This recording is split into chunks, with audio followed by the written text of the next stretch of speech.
Hi everybody! Today we're going to be making cauliflower buffalo wings with homemade vegan ranch dipping sauce. These are the hottest food of the year. They're healthy, gluten-free, and a game day favorite. Here's what you'll need.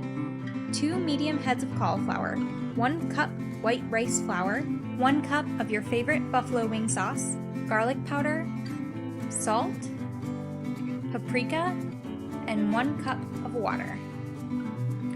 First, you're going to preheat your oven to 450 degrees, and then you're going to start pouring your ingredients in a bowl.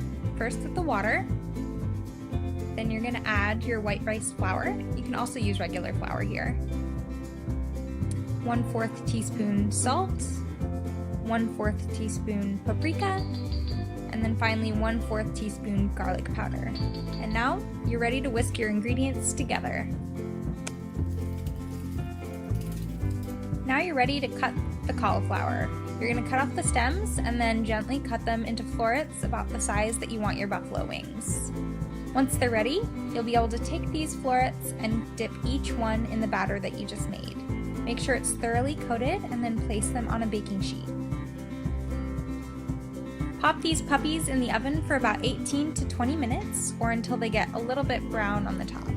Pull them out of the oven and lightly dip them in buffalo sauce to coat them.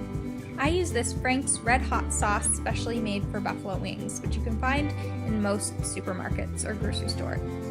And here I go, dipping and coating, dipping and coating. At that point, you can put them back in the oven for another 5 minutes to crisp them back up. Guys, they're done!